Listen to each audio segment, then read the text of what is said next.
grâce à la démarche voulue par Emmanuel Macron d'avoir ce rapport de médiateur, eh bien, enfin, on remet un peu de rationalité dans un débat qui était devenu 100% passionnel. Vous savez, entre nous, il y a longtemps que l'aéroport serait réalisé.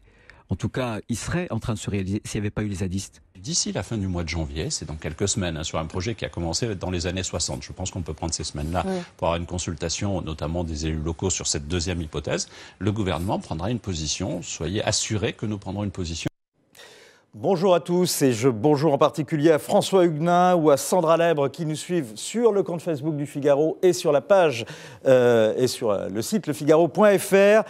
Il y a deux solutions, soit l'extension de l'actuel aéroport de Nantes-Atlantique, soit la construction d'un nouvel aéroport à Notre-Dame-des-Landes. Voici ce que révèle la carte et le dernier rapport des médiateurs qui a été rendu mercredi sur la question. Nantes-Atlantique, vous voyez, c'est à 7 km au sud de Nantes, légèrement au sud-ouest, et Notre-Dame-des-Landes, c'est au nord-ouest, entre Nantes et Rennes, à 20 km au nord-ouest de Nantes. Donc, faut-il une extension de l'actuel aéroport ou faut-il construire un aéroport à Notre-Dame-des-Landes? Vous pouvez voter sur Twitter, hashtag les décrypteurs, hashtag Figaro Live, et vous êtes pour l'instant une large majorité à préférer l'extension de l'aéroport de Nantes-Atlantique. Alors, pour vous éclairer, eh bien, nos invités, Pascal Perry, bonjour. Bonjour. Vous êtes économiste et géographe, et vous êtes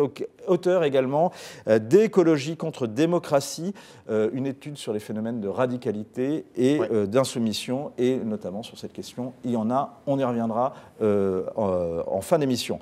À côté de vous, Angélique Negroni, bonjour. Grand reporter au service Société du Figaro. Vous avez couvert le dossier, à la fois Notre-Dame-des-Landes, sous l'angle rapport, sous l'angle des chiffres, des statistiques, mais également vous êtes rendu sur la ZAD. On en parlera également en fin d'émission. Face à vous, Gérard-François Dumont, bonjour. Bonjour. Démographe, économiste, géographe. Vous avez tellement d'ouvrages qu'il faudrait une émission entière pour les citer. On recommandera pour les plus âgés d'entre nous, mais on les recommandera aux plus jeunes, Apprendre l'économie, c'était chez Economica, si je ne m'abuse. Oui. Et le prochain ouvrage que vous allez publier, Territoire français, diagnostic et gouvernance, là, ça sera chez Armand Collin. Et à côté de vous, Marcelo Westfried, journaliste au service politique qui a accompagné Édouard Philippe hier à Cahors et qui a sans doute des infos à nous donner, notamment sur Édouard Philippe, mais également sur la façon dont le gouvernement essaye de traiter ce sujet. Car si vous lisez le Figaro, si vous le lisiez en tous les cas fin novembre, vous deviez vous attendre à ce qu'une décision soit annoncée ces jours-ci sur Notre-Dame-des-Landes, d'où la surprise quand on a entendu Édouard Philippe faire cette déclaration mercredi. Un certain nombre de vérifications sur les éléments techniques qui sont mentionnés dans ce rapport seront conduites très rapidement, de façon à permettre au gouvernement de prendre, avant la fin du mois de janvier, comme s'y est engagé le président de la République, une décision. J'attire l'attention sur le fait que cette décision sera claire, qu'elle sera assumée par le gouvernement et qu'elle doit nous permettre, d'une part, de répondre aux besoins identifiés du développement du transport aérien dans le Grand Ouest, et d'autre part, de garantir un retour à la normale, notamment s'agissant des questions relatives à l'ordre public. Alors on salue Philippe, Alexis et même une association qui s'appelle la Déferlante Location de Vacances Normandie. Et on salue également Jean qui nous fait cette remarque, vivement la fin de cette histoire, Macron doit-il trancher rapidement comme il l'avait promis pendant la campagne? Et effectivement, on a été d'autant plus étonnés en entendant Édouard Philippe faire cette déclaration mercredi qu'on se souvient de cette déclaration d'Emmanuel Macron sur le plateau de l'émission politique durant la campagne présidentielle.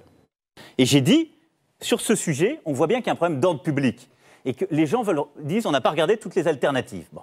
Donc, il y a eu un vote. Mon souhait, je vous le réitère ici, très clairement, c'est de le respecter. Donc de le faire. Donc de le faire. Je nomme un médiateur parce que je pense que ça peut faire descendre la pression. Mais je le nomme pour 6 mois maximum. Et à l'issue de ces 6 mois, je ferai évacuer la zone avec les forces de l'ordre qui s'imposent si on n'a pas réussi à faire baisser la pression. Simplement, moi, je ne suis pas un tartarin de Tarascon. Marcelo, qu'est-ce qui s'est passé ? Alors 6 mois, ça nous amenait en décembre pour la remise du rapport. Après, il y a une décision politique une fois que le rapport est examiné. Je pense qu'il y a 2 éléments qui font on se dirige plutôt vers une décision en janvier. Le premier élément, c'est que le 12 décembre, on avait un grand sommet international sur la question du climat à Paris et que je pense que le président n'avait pas du tout envie que les questions liées à Notre-Dame-des-Landes viennent percuter ce sommet et le message qu'il voulait envoyer sur le réchauffement climatique. Et la deuxième raison, c'est que si on évacue la ZAD, ça va demander beaucoup de forces de l'ordre. Or, il y a actuellement les fêtes à sécuriser et donc le pouvoir a préféré reporter au début janvier la question des mobilisations des policiers et des gendarmes. Quoi qu'on pense du fond du dossier, le pouvoir s'est dédié quand même sur cette question, surtout quand on entend Emmanuel Macron faire cette déclaration à Bruno Retailleau. En quoi s'est-il dédié ? Et qu'il respectera le référendum qui a été fait, qui a donné à 55% qui était favorable à la construction à Notre-Dame-des-Landes, et qui respecterait ce référendum, et qui prendrait une décision rapidement. Il a dit « je nomme un médiateur », on a bien eu une médiation de 3 experts, et le rapport a été donné, et maintenant on va avoir la décision politique. Si, effectivement, l'Élysée décide que cet aéroport ne se fait pas, ce sera lu effectivement comme un recul, peut-être le premier grand recul d'Emmanuel Macron par rapport à une sorte de promesse de campagne, puisqu'il avait effectivement dit que le référendum devait être respecté, sauf que pour l'instant, on n'en sait rien. Moi, je n'ai aucun élément qui me permette de savoir s'ils vont faire cet aéroport ou s'ils vont aller plutôt vers l'extension de l'aéroport existant. Angélique, est-ce qu'il y a une alternative qui s'est vraiment dégagée à la construction de Notre-Dame-des-Landes avec le rapport des médiateurs ? On parle maintenant, depuis 48 heures, on n'arrête pas de parler de l'agrandissement de Nantes Atlantique. Ça n'avait pas été envisagé plus tôt ? Ça avait déjà été envisagé. En fait, je crois que tout a été déjà dit. Simplement, ils ont repris certaines études et ils ont mis en avant quand même des avantages concernant l'agrandissement de l'actuel aéroport. Et c'est vrai néanmoins qu'il y a des nouvelles données qui sont apparues. Notamment concernant le coût. Apparemment, donc, le projet du nouvel aéroport serait plus cher que... On va revenir sur le fond du dossier dans un deuxième temps, mais juste sur cette question... Oui, c'est des faux chiffres, j'en sais rien, mais voilà. En tout cas, c'est ce qui est mis en avant. Alors, juste un point sur votre réaction, Pascal Perry, peut-être, sur justement ces déclarations d'Édouard Philippe et d'Emmanuel Macron. Est-ce qu'il était nécessaire d'avoir, selon vous, encore un rapport supplémentaire ? Est-ce que ce rapport... apporte quelque chose de neuf? Alors, de mon point de vue, il n'apporte rien. Effectivement, on peut discuter le contenu. Moi, je pense qu'il comporte des zones d'ombre importantes. D'abord, il a été réalisé par des experts, c'est vrai, mais des experts qui se sont engagés contre Notre-Dame-des-Landes. Donc, ce n'est pas un rapport d'experts neutre tout à fait incontestable. Il comporte des zones d'ombre parce qu'il confond un certain nombre d'idées. Oui, ça coûtera évidemment de construire Notre-Dame-des-Landes, mais la question qui se pose aujourd'hui dans l'espace public, c'est l'engagement de l'argent public. Est-ce qu'il y aura de l'argent public à engager? La réponse, c'est non. La réponse, c'est qu'en France, les aéroports sont financés par les utilisateurs et que le seul argent public qui devrait être dépensé, c'est à Nantes-Atlantique qu'il le sera, parce que si on décide de rester à Nantes-Atlantique, il faudra dédommager Vinci, il faudra dédommager les collectivités, et là, effectivement, on perd. Mais, pardon de revenir sur le point qui était évoqué, vous avez montré tout à l'heure François de Rugy, qui est président de l'Assemblée nationale, qui a été quand même un agitateur proche des zadistes pendant de très nombreuses années, qui dit qu'il faut en revenir à la rationalité. Bah, écoutez, la rationalité dans une république, c'est simple. C'est d'abord le vote. C'est le premier point. C'est aussi les décisions de l'administration et de la justice. 180 décisions de justice, 180 recours purgés. Pourquoi est-ce qu'on ne fait pas Notre-Dame-des-Landes? Attendez, est-ce que c'est 300, 400, 500 personnes qui, dans un rapport de force violent avec le reste de la société, vont imposer à la République de revoir sa copie? Pour moi, la rationalité, c'est la mise en œuvre aujourd'hui des décisions qui ont été prises. Et M. Macron s'honorerait, avec son gouvernement, à respecter, comme il l'a dit, non seulement sa parole, mais la décision des personnes intéressées dans le département de Loire-Atlantique. Jean-François Lyon. En fait, ce rapport est une mystification. Pourquoi? Parce qu'il présente, soi-disant, une alternative. C'est-à-dire, il y aurait une hypothèse A et une hypothèse B, comme si elles étaient équivalentes et qu'il fallait donc les comparer. Ce n'est pas vrai du tout. A et B ne sont pas la même chose. Pourquoi? Parce que d'un côté, vous avez une solution à la lyonnaise, c'est-à-dire la création de l'aéroport de Lyon-Saint-Exupéry. C'est-à-dire, autrement dit, vous avez des élus régionaux, locaux, qui veulent un aéroport international pour positionner cette région dans la globalisation. C'est le cas notamment de Bruno Retailleau, le président. C'est donc Notre-Dame-des-Landes. Et d'un autre côté, vous avez le rapport qui dit « Ah, on peut agrandir l'aéroport local ». Oui, mais à ce moment-là, ce ne sera jamais un aéroport international. C'est une mystification pour une seconde raison. C'est qu'on est dans... C'est pas un rapport c'est pourquoi ça ne peut pas être un aéroport international si vous faites l'extension à Notre-Dame? C'est absolument impossible à Nantes-Atlantique de faire un aéroport international. Parce que ça supposerait un développement beaucoup plus important de l'aéroport avec des nuisances sonores qui augmenteraient dans des proportions telles que ce serait inacceptable pour la population environnante qui est en train de s'accroître. Le rapport dit l'inverse. C'est faux. Non, mais c'est faux. Le deuxième élément très important de mystification, c'est la question du calendrier. Nous sommes dans deux calendriers fondamentalement différents selon la solution qui sera décidée. Si c'est Notre-Dame-des-Landes, en réalité, tout est prêt. Alors certes, il faut évacuer la ZAD, nous sommes bien d'accord. Mais ce qui n'est pas une mince affaire, nous sommes bien d'accord. Mais tout est prêt pour commencer les travaux tout de suite.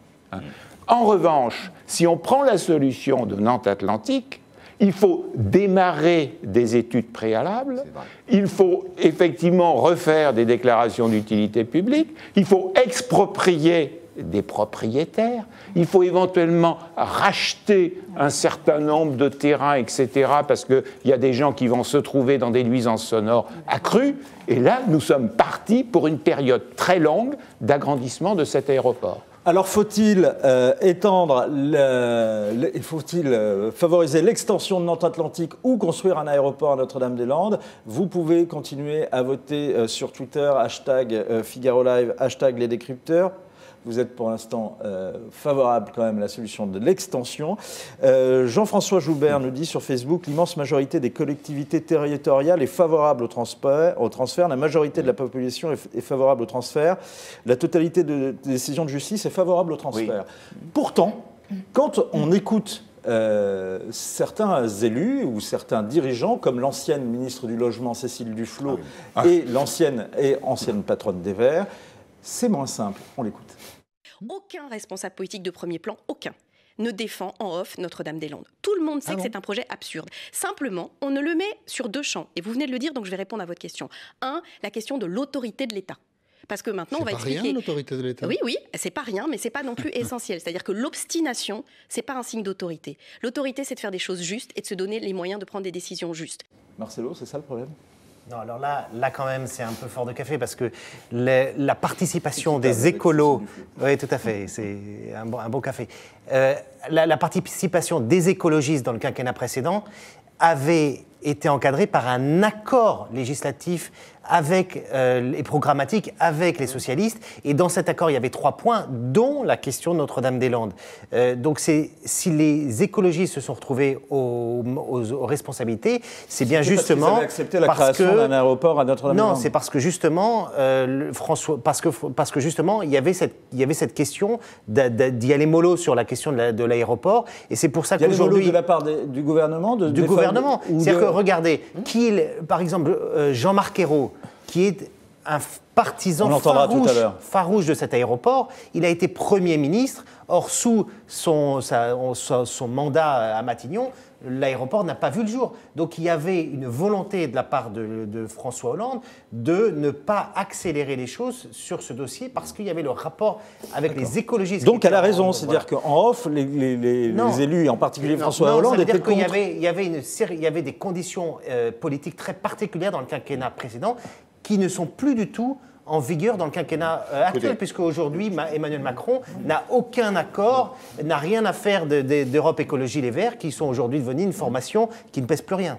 En un mot, d'abord, Mme Duflot, elle ne représente qu'elle-même. Aujourd'hui, on peut dire que ce soit une voix autorisée dans la vie politique française. Elle ne représente même pas les Verts. En revanche, il y a des gens, des élus locaux, qui représentent les Verts. Je vais vous raconter une toute petite histoire simple. On revient au mandat précédent, qui était celui de François Hollande. Il y a un élu de terrain, M. Renan Dantec, qui est sénateur vert du département de Loire-Atlantique, qui a joué un rôle particulièrement important. Et qui, les yeux dans les yeux, avait dit à François Hollande, si tu fais construire Notre-Dame-des-Landes, il y aura un candidat écologiste contre toi, à un moment où on pouvait imaginer encore que François Hollande serait candidat candidat à sa propre succession. Alors, on sait que ça n'a pas été le cas, mais il y a depuis le départ une pression extrêmement forte des écologistes sur ce dossier. Eux-mêmes, en privé, en revanche, je renverse les choses. Et eux nous disent, les élus ne justifient pas Notre-Dame-des-Landes quand on a des conversations off. Moi, j'ai eu des conversations off avec des responsables écologistes qui sont incapables de documenter leur opposition, qui me donnent des arguments comme ceux que j'ai entendus tout à l'heure. Alors, j'en reviens d'ailleurs au sondage là, que vous nous donnez. Vous mesurez l'opinion en temps réel. C'est juste une question. Vous mesurez l'opinion en temps réel. C'est juste une question, c'est juste l'humeur de je termine nos internautes là-dessus. Ils peuvent continuer à s'exprimer. Si on leur explique du matin au soir qu'il faut engager l'argent public pour faire Notre-Dame-des-Landes, évidemment, ils vont vous dire non. Parce que, d'abord, ils ne sont pas nantais, pour la plupart d'entre eux.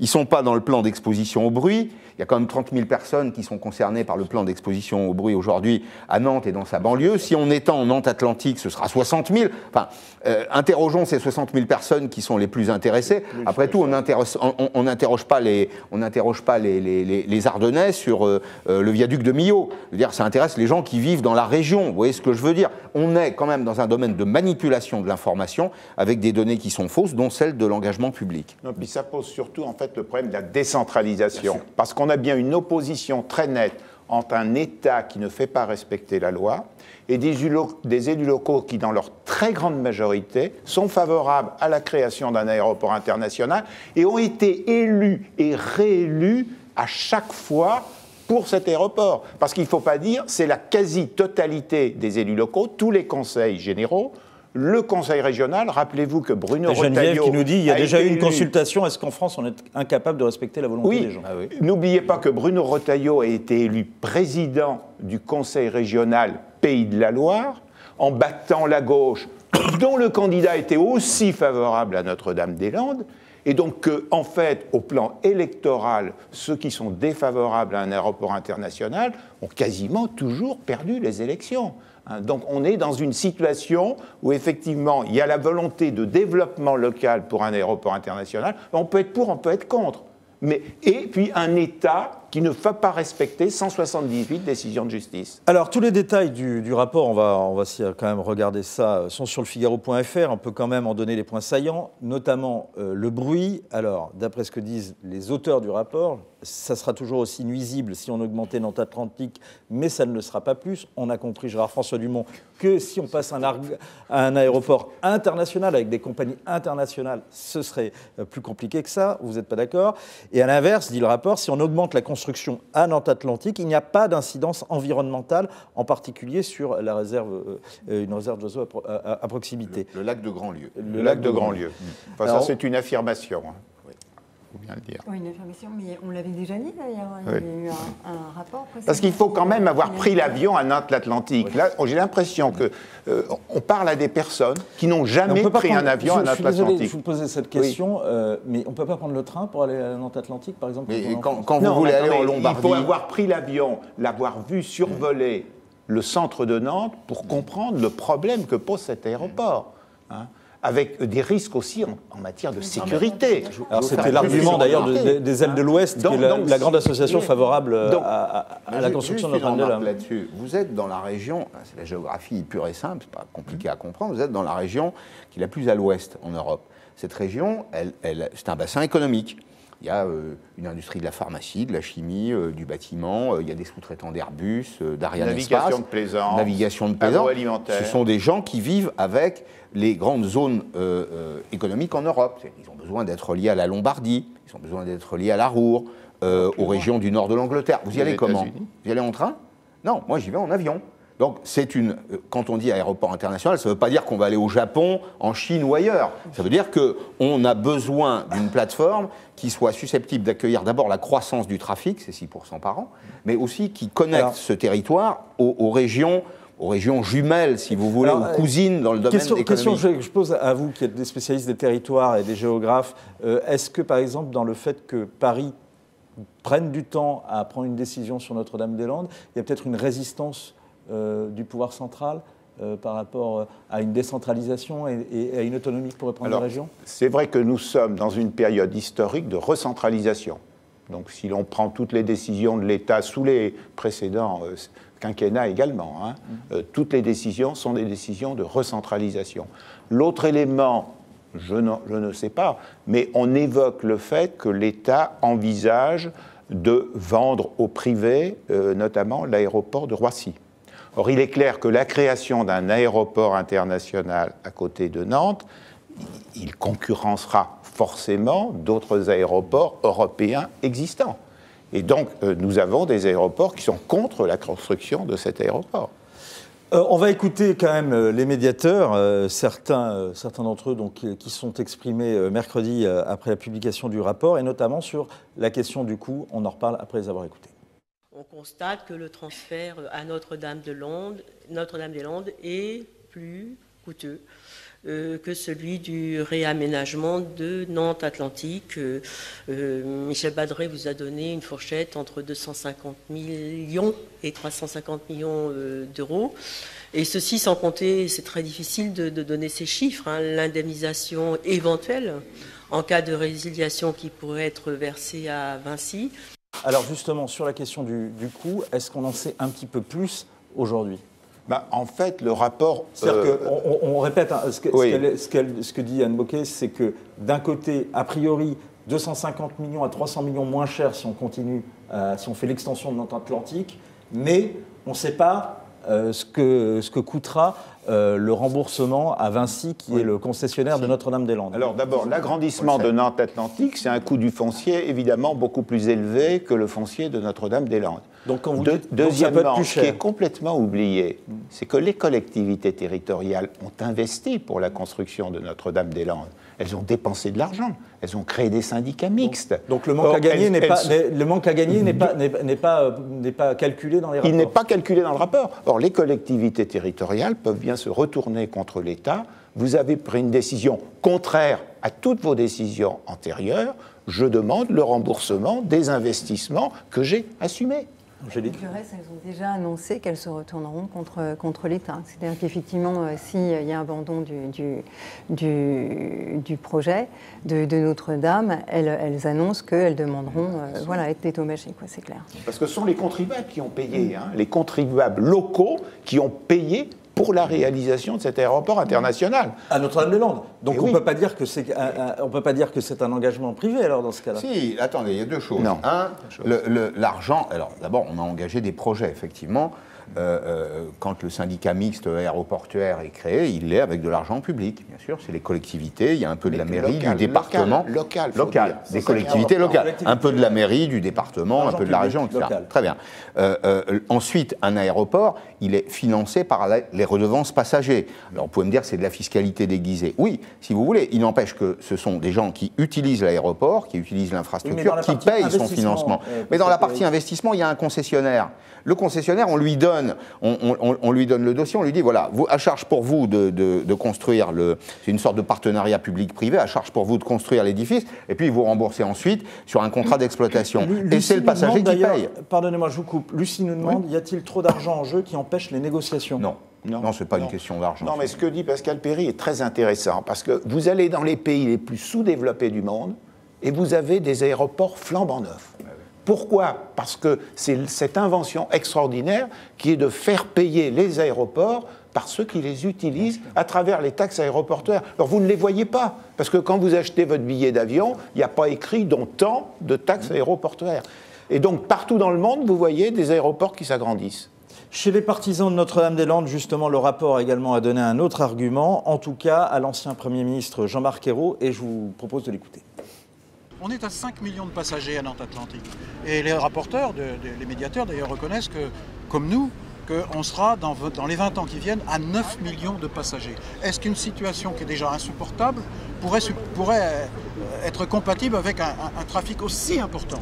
Donc il y a une solution qui est prête, qui a été étudiée, qui a été mise au débat, qui a fait l'objet de nombreux recours juridiques, qui a fait l'objet d'un référendum, qui est Notre-Dame-des-Landes, qui est prêt à démarrer, qui est prêt à être faite maintenant pour apporter la solution à la fois aux problèmes de nuisance, mais aussi la solution aux problèmes de développement et aux problèmes de l'avenir de cette région. Gérard-François Dumont, en quoi ça peut inciter à construire un aéroport à Notre-Dame-des-Landes, ce que dit Jean-Marc Ayrault, et notamment sur la question démographique, ou sur la question des utilisateurs, donc 4 millions en plus que. Alors, en fait, effectivement, ce chiffre de 4 millions, c'est celui qui circule et qu'on voit dans tous les rapports. 5 millions, il y en aura 9 millions. Donc, il y en aura 9 millions. En réalité, personne ne le sait. Tout dépend quelle sera la qualité de gestion de l'aéroport. Si on a un aéroport bien géré, qui sait faire venir des compagnies aériennes, qui sait l'utiliser comme hub européen, ça peut monter à 15 millions, à 20 millions. Si vous voulez, si nous sommes en 1965, Singapour est un pays sous-développé. Personne n'imagine un instant que l'aéroport de Singapour va devenir un des plus importants du monde. Dubaï en 1965, bon, voilà, il y a une population éparse sur un territoire. Aujourd'hui, un des plus grands aéroports du monde. Donc, en fait, il se peut aussi que l'aéroport soit mal géré. Et s'il est mal géré, on n'arrivera jamais aux 9 millions de passagers. Et donc, il y a un risque. La hausse, quand même, je termine, la hausse du nombre de passagers est quand même probable, dans la mesure où il y a une dynamique démographique inévitable dans cette région, puisque Nantes a connu des apports migratoires très importants ces 20 dernières années, donc du coup une composition par âge très jeune qui va engendrer une augmentation de la population. Et d'ailleurs, c'est une des erreurs du rapport, parce que le rapport table sur une stabilité de la population dans l'environnement de l'aéroport. Ce n'est pas possible, parce que la dynamique démographique entraîne forcément une augmentation. C'est une forme de déni de la réalité, parce que chaque année, la Loire-Atlantique accueille 15 000 personnes de plus. Souvent, ce sont des franciliens, ce sont des familles, ce sont des jeunes qui quittent la région parisienne pour venir s'installer à un endroit qui est présumé plus aéré. C'est une ville étudiante, c'est une ville donc avec un besoin de mobilité qui est relativement élevé. Donc ça, c'est le premier point. Il y a une dynamique démographique qui n'est pas contestable, puisqu'elle est réelle. Et puis, deuxième point, il y a une croissance. Non, elle n'est pas dans le rapport. Deuxième point, il y a une croissance de 6% par an du nombre de passagers transportés dans cet aéroport. Et c'est une croissance qui est constante, là aussi, qui est non démentie. Donc il y a, si vous voulez, un vrai besoin de mobilité. Nul ne peut le nier. N'est-ce pas un investissement risqué? Peut-on vraiment assurer ces 9 millions de voyageurs? Je pense qu'en tout cas, on a entendu votre point de vue. Bonjour Julien Durand. Est-ce que Julien Durand m'entend? Oui, bonjour. Bonjour. Merci d'être avec nous. Vous êtes le porte-parole de l'Association citoyenne intercommunale des populations concernées par le projet d'aéroport. Donc, en gros, le porte-parole des habitants et de ceux qui travaillent autour de Notre-Dame-des-Landes et qui sont opposés au projet. On vous surnomme l'historique. Vous êtes agriculteur à la retraite, mais vous êtes né à Notre-Dame-des-Landes et vous avez été aussi d'un autre combat bien connu dans les années 70, au Larzac. Première question, que pensez-vous du rapport des médiateurs ? Le rapport des médiateurs, pour nous, il est correct, puisque les questions que nous attendions sur le fond du dossier, depuis le débat public en 2003, que nous n'avions jamais pu aller au fond des choses, ce fut chose faite avec le courage des 3 médiateurs. Enfin, nos arguments ont été reconnus et ont été explorés. Julien Durand, il y a eu 180 recours qui ont été tous rejetés, y compris, si mes infos sont bonnes, mais ça vous pouvez me le confirmer ou me l'infirmer, votre recours en octobre dernier qui a été rejeté. Il y a un référendum, 55% des habitants du département favorables au projet. Il y a quand même le droit et la démocratie en faveur de Notre-Dame-des-Landes. Premier rectificatif, ce n'est pas un référendum, c'est une consultation. Et une consultation, ça veut dire avis. Et un avis, on en tient compte ou pas. Vous auriez dit la même chose, Julien Durand, si l'avis avait été contre une construction de l'aéroport à Notre-Dame-des-Landes? Nous avons contesté la façon que ça a été fait. Nous avons contesté l'aire géographique, nous avons contesté le sens de la question et les moyens mis pour la propagande autour de cette fameuse consultation. Donc nous n'étions pas à armes égales. Mais la consultation a mis en évidence beaucoup de choses. Ça veut dire que le périmètre qui est autour de l'aéroport actuel, les gens ont souhaité le conserver. Le périmètre de la ville de Nantes, où qu'on nous rabâche les oreilles sur le bruit et la sécurité, c'était à 100 voix près du 50-50. Le périmètre de l'implantation choisie pour le futur aéroport, ça a été un rejet massif. Donc j'en prends acte. Alors, il y a une question. Monsieur Durand, il y a une question de Pascal Perry. Les 55%, Monsieur Durand, c'était pour ou contre? À vous écouter, on a l'impression d'abord que vous aimez les consultations et la démocratie participative, sauf quand vous perdez. Premier point. Et puis, deuxième point, c'est 55% pour ou contre? Oui, mais de toute façon, même les médiateurs et même la préfète qui était dans les 3 médiateurs ont reconnu que ce n'était pas tellement bien fondé la question et le sens. Mais par contre, je voudrais revenir sur la grande propagande sur les recours juridiques perdus. Nos adversaires en font une lecture globale, alors que nous avons 4 ou 5 catégories de recours. On mélange le recours des expropriations avec le recours des expulsions. Et comme ce sont des recours pour les expropriations individuelles, personnelles, donc pour nous, ça ne fait qu'un seul type de recours. Donc arrêtons les mensonges. Julien Durand, pourquoi vous, personnellement, vous êtes contre la construction de Notre-Dame-des-Landes? Moi, j'ai commencé le combat avec la création de la zone d'aménagement différé en 1973. C'était un refus de la profession agricole de perdre déjà à ce moment-là de la surface agricole utile. Et aujourd'hui, le phénomène s'amplifie. Aujourd'hui, c'est reconnu d'une urgence nationale, voire mondiale, de tout faire pour éviter le gaspillage des terres agricoles. Nous sommes aussi devenus depuis dans une crise financière. Ce sont toujours les catégories sociales les plus pauvres qui payent plein pot. Donc, moi, en tant qu'agriculteur, je privilégie de faire en sorte d'améliorer l'existant. Nous avons un superbe outil à Nantes-Atlantique, nous pouvons faire des économies de terres agricoles, nous pouvons faire des économies d'argent financier, ça veut dire d'impôts. Donc, de grâce, revenons les pieds sur terre. Le bon sens paysan doit s'imposer dans ce débat. Julien Durand, Emmanuel Macron a promis l'évacuation de la ZAD, quelle que soit l'issue. Qu'est-ce que vous ferez à ce moment-là? Le problème de la ZAD, c'est une conséquence du dossier qui a été malmené avec une démocratie participative depuis 2003. Nous avons toujours... Julien Durand, c'est pas ma question. Ma question, oui, mais je veux quand même dire que la ZAD, c'est un résultat d'une maladie. On l'a entendu. Qu'est-ce que vous ferez si il y a une évacuation de la ZAD? L'évacuation de la ZAD, pour nous, c'est un mauvais mot. Il faut que si le projet d'aéroport s'arrête, il faut qu'avec l'État, les associations sont prêtes à se mettre autour de la table pour discuter éventuellement de ce problème.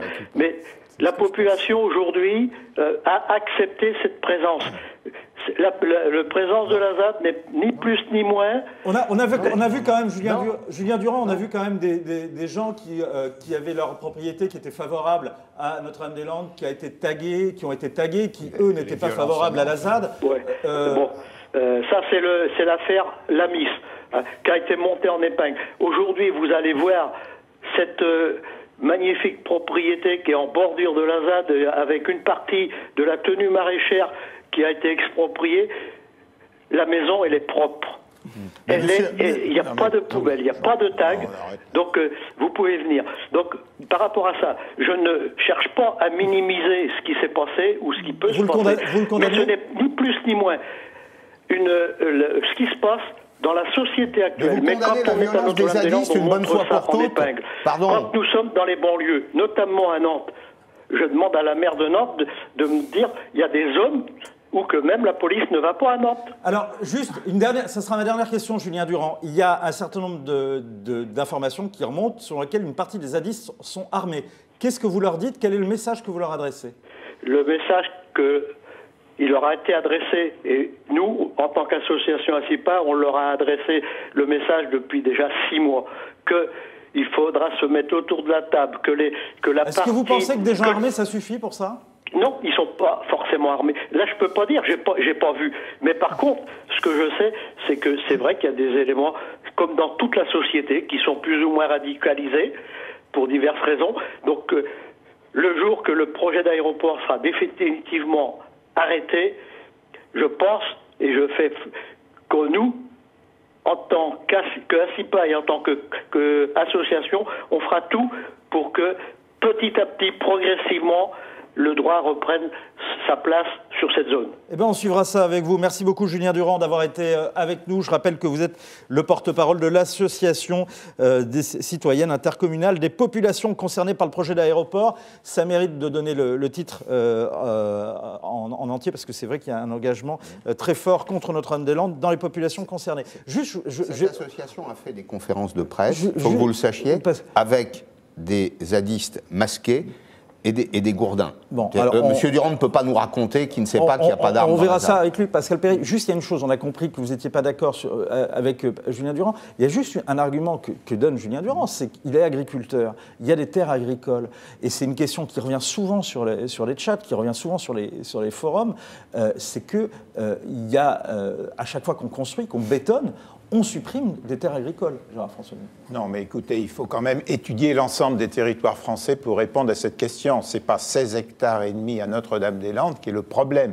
Le vrai problème, c'est que nous avons eu effectivement des politiques en France qui ont encouragé la destruction de terres agricoles, notamment avec des politiques commerciales qui ont trop autorisé. Donc le problème, c'est les centres commerciaux, c'est pas les aéroports. Non, mais effectivement, si on compare par rapport à des pays étrangers, on a encouragé de façon excessive les grands centres commerciaux, et de même qu'on a encouragé les mairies, non mais attendez, le point est important, à avoir ce qu'on appelle des coefficients d'occupation des sols beaucoup trop faibles. C'est-à-dire qu'on a obligé les gens, quand ils construisaient une maison, d'avoir en même temps autour de cette maison un terrain beaucoup trop large, parce qu'on a abandonné la politique des maisons de ville. Et c'est ça la raison fondamentale de la destruction de terres agricoles. C'est pas un peu...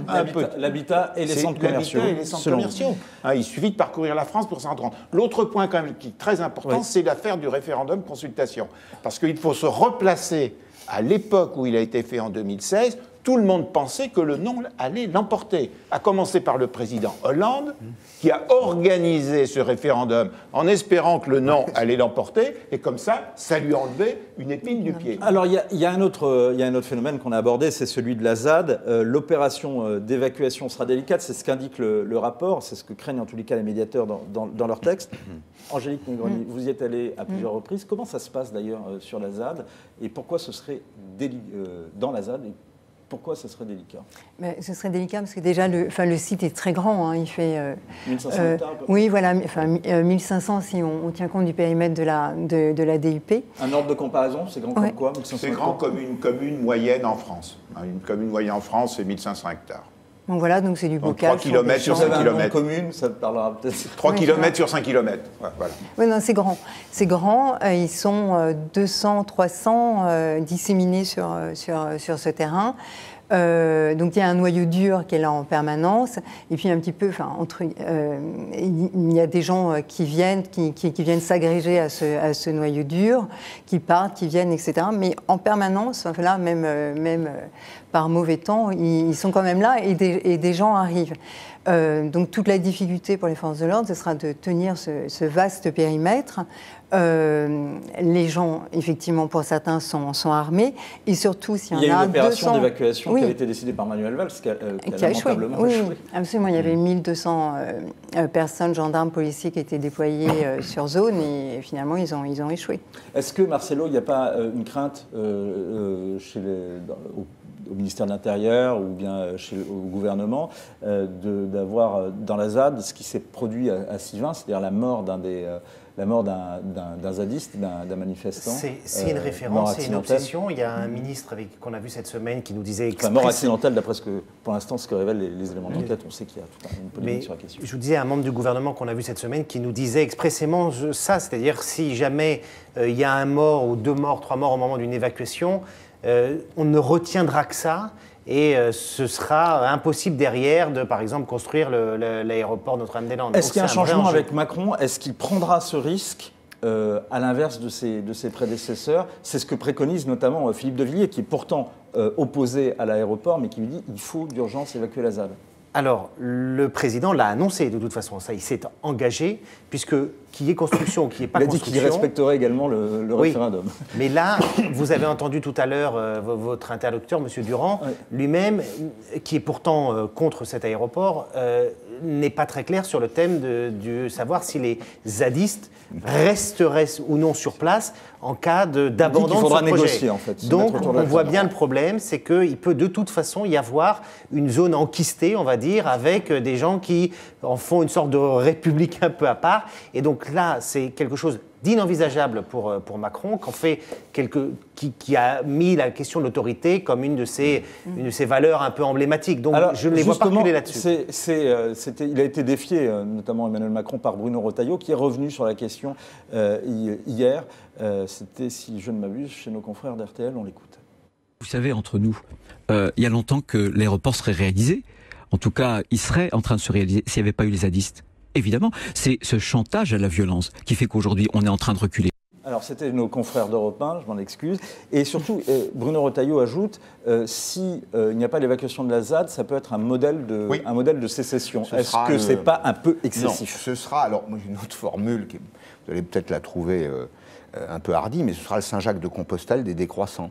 C'est-à-dire que ce sera la bataille gagnée. Vous savez, dans les rapports de force, quand on parle de géopolitique, il y a toujours des rivalités sur des territoires, puis il y a toujours des symboles. Donc il faut une victoire. Il y a le pont de Valmy, ce sera leur Austerlitz à eux. Et donc, ils ne le quitteront pas. D'ailleurs, Monsieur Durand, il n'est pas clair là-dessus. Parce que vous voyez, quand on lui dit, bon, il y a des gens armés, il le sait. Est-ce qu'ils quitteront la ZAD? Moi, je vous dis que non.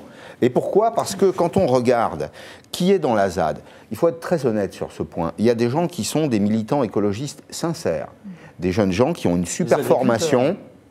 Alors, 140 des 150 agriculteurs ont accepté l'indemnisation. Ils sont partis. Là encore, c'est une histoire. Mais il y a d'autres personnes qui sont là pour, pour faire le retour à la terre. Occupants sans droit ni titre. Pardon, on vit dans une république où le droit est quand même le fondement de la démocratie. Autre catégorie. Il y a des jeunes qui sont des jeunes en rupture avec la société du travail. Et puis, vous avez des groupes politiques. Souvent, ce sont des Allemands. Ce sont des Anglais, des Black Blocs, des gens qui sont là... Est-ce qu'on peut répéter, voilà, justement, Barcelo, les Bad Blocs, c'est ces groupes d'extrême gauche, ultra-violents, qui, quelle que soit la cause, sont là pour s'opposer à l'autorité. Qu'on retrouve en particulier de façon très active dans tous les sommets internationaux, G7, G20, qu'on retrouve aussi à l'avant de certaines manifestations syndicales, donc sur des sujets qui n'ont rien à voir, et qui sont dans une sorte de contestation de l'autorité de façon générale, assez violente. Et ce qui est intéressant à noter, c'est que c'est pris très au sérieux par l'exécutif parce qu'ils font monter actuellement beaucoup cette petite musique. Alors, sur le fait qu'ils ont mis des tranchées, des pieux, qui sont armés. On nous parle même, il y a même des conseillers de très haut niveau qui racontent qu'il y a des bébés qui sont morts-nés, etc. Ils sont en train, au niveau du pouvoir, moi j'en sais rien, je vais en parler à Angélique. Effectivement, ce sont les rumeurs qui circulent. Il y aurait des enfants qui seraient nés sur la ZAD non déclarés, mais ce sont des rumeurs, enfin rien n'est vérifié, et des enfants auraient été, des enfants morts-nés, enterrés, etc. Mais il y a tout un tas de rumeurs qui circulent.